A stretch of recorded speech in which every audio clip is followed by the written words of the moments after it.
Peanuts are rich in omega-6 fatty acids, and walnuts are rich in both omega-3 and omega-6 fatty acids. అసలు ఈ omega fatty acids goal ఏంటి చెప్తా.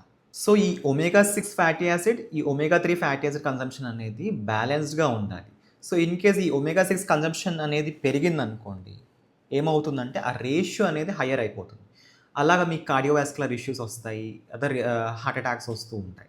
So ఈ omega-6 fatty acids ఎక్కువగా vegetable ఆయిల్స్లో ఎక్కువగా ఉంటుంది, కొన్ని రకాల ప్రాసెస్డ్ ఫుడ్స్లో ఎక్కువగా ఉంటుంది. సో అందుకే వెస్టర్న్ కంట్రీస్లో ఈ ప్రాసెస్డ్ ఫుడ్స్ ఎక్కువ తీసుకుంటూ ఉండడం వల్ల ఈ లెవెల్స్ అనేవి ఎక్కువైపోవడం వల్ల సో ఈ రేషియో అనేది 16:1 అయిపోతుంది. అంటే 16 టైమ్స్ omega-6 తీసుకుంటున్నారు అండ్ 1 టైం ఈ omega-3 తీసుకుంటున్నారు. సో బ్యాలెన్స్ లేకపోవడం వల్ల హార్ట్ ఇష్యూస్ ఎక్కువగా చూస్తున్నాం మనం వెస్టర్న్ కంట్రీస్లో. ఈవెన్ ఇప్పుడు కూడా మన ఇండియన్ పాపులేషన్లో ఈ లెవెల్ అనేది బ్యాలెన్స్ తప్పుతుంది.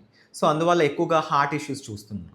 సో మరి ఈ రేషియోని బ్యాలెన్స్ చేయాలంటే ఈ కన్జంప్షన్ని లిమిట్ చేసుకుంటూ అండ్ ఈ కన్జంప్షన్ని ఇంక్రీజ్ చేసుకోవాలి. So mostly omega-3 fatty acids ఎందులో ఉంటాయంటే ఫిష్ ఆయిల్స్ కానీ, ఫిష్ మీట్లో కానీ, వాల్నట్స్లో ఎక్కువగా ఉంటుంది. సో ఈ కన్జంప్షన్ని మీరు ఎక్కువగా డైట్లో ఇంక్లూడ్ చేసుకుని ఉండాల్సింది. సో దట్ మీ రేషియో అనేది 1:1 లేదా 2:1 కింద ఉంచుతుంది. సో ఈ 6 కానీ 3 ఫ్యాటీ యాసిడ్స్ అనేవి చాలా ఇంపార్టెంట్.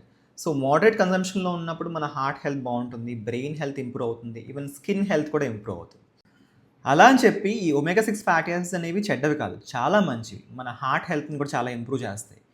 సో మీరు ఒకటే గుర్తుపెట్టుకోవాలి, అతి సర్వత్రా వర్జయేత్. మీరు ఈ ప్రాసెస్డ్ ఫుడ్స్ కానీ, మయోనీస్ కన్జంప్షన్ కానీ ఎక్కువగా తీసుకోకుండా లిమిట్ చేస్తే కనుక అంతా బాగుంటుంది.